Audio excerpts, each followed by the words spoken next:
लखनऊ से बरेली जाने वाली छोटी लाइन की ट्रेन रुहेलखंड एक्सप्रेस पूरी गति से भागी जा रही थी। प्रथम श्रेणी के डिब्बे में संकल्प के साथ बैठे उसके दोस्त अंकित, विपुल और कौस्तुभ बहुत प्रसन्न थे। ये सब लखनऊ के सेंट मेरी स्कूल के छात्र थे। अंकित और कौस्तुभ के पिता बड़े सरकारी अधिकारी थे, जबकि विपुल के पिता एक उद्योगपति। गर्मियों की छुट्टी में इन तीनों ने अपने दोस्त संकल्प के गांव धौरहरा घूमने का कार्यक्रम बनाया था।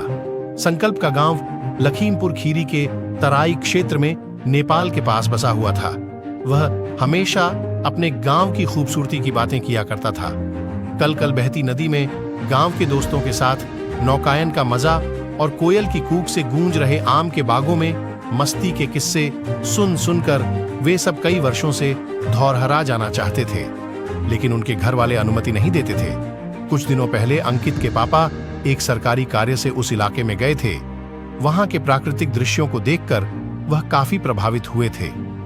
धौरहरा से 20 किलोमीटर की दूरी पर घाघरा नदी के किनारे बना गिरजापुरी का मगरमच्छ अभयारण्य और वहां से 35 किलोमीटर की दूरी पर स्थित दुधवा राष्ट्रीय उद्यान तो पर्यटकों का स्वर्ग था। वहां वर्ष भर देश विदेश के सैलानियों की भीड़ जुटी रहती है।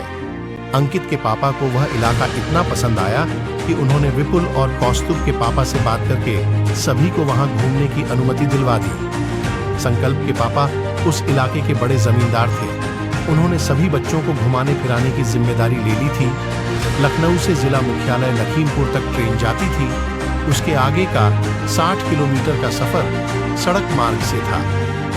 संकल्प के पापा ने कहा था कि लखीमपुर स्टेशन पर बच्चों को लेने वह स्वयं आ जाएंगे। संकल्प के दोस्तों ने अभी तक सिर्फ फिल्मों में ही गांव को देखा था, इसलिए असली गांव को देखने के लिए वे बहुत रोमांचित थे।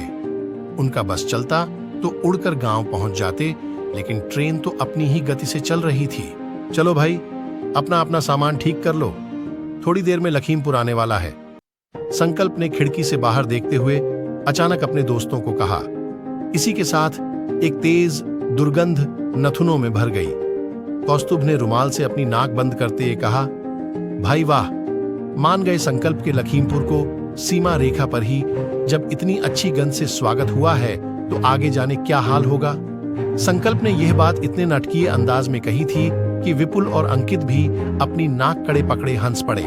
उन तीनों को हंसते देख संकल्प ने समझाते हुए कहा, जैसे कन्नौज की गलियां हमेशा इत्र की खुशबू से तर रहती हैं, वैसे ही लखीमपुर के इलाके इस सुगंध से तर रहते हैं। ये सुगंध ही यहाँ की प्राणवायु है। क्या मतलब? अंकित ने टोका। वह देखो बाहर। संकल्प ने उत्तर देने के बजाय खिड़की के बाहर इशारा किया। बाहर का दृश्य देख तीनों दोस्त आश्चर्यचकित रह गए। गन्ने से लदी सैकड़ों बैलगाड़ियां एक के पीछे एक खड़ी थीं। अरे, इतना गन्ना कौन चूसता होगा? विपुल ने बिजूके की भांति पल के झपकाते हुए पूछा। ये गन्ना चूसने के लिए नहीं है, इसे किसान चीनी मिल को बेचने के लिए लाए हैं, और यह खुशबू जिसे तुम दुर्गंध बता रहे हो, वह गन्ने से निकलने वाले शीरे की है। इस इलाके की प्रमुख फसल गन्ना है। यहाँ पर चीनी की 5 बड़ी फैक्ट्रियों के अलावा कई छोटी छोटी मिलें भी है, जिन्हें बॉयलर कहा जाता है। करीब 8 साल पहले हमारे पापा ने भी अपने एक दोस्त के साथ मिलकर बॉयलर लगाया है, जिसमें बड़े दाने वाली शक्कर बनती है। संकल्प ने बताया। उसमें तो गर्मा गर्म शक्कर बनती होगी? कौस्तुभ ने पूछा। हाँ, तब तो मैं पेट भरकर शक्कर खाऊंगा। कौस्तुभ ने पेट पर हाथ फेरते हुए कहा, ऐसा मत करना, वरना तुम मीठे हो जाओगे और फिर चींटियां तुम्हें खा जाएंगी। विपुल ने कौस्तुभ के कंधे पर हाथ रखकर बड़ी गंभीरता से सलाह दी। यह सुनकर सभी लोग एक बार फिर ठहाका मारकर हंस पड़े। लखीमपुर स्टेशन आ गया था। संकल्प ने डिब्बे से नीचे उतरकर इधर उधर निगाह दौड़ाई, लेकिन पापा नहीं दिखाई पड़े। उसके चेहरे पर परेशानी साफ झलक रही थी।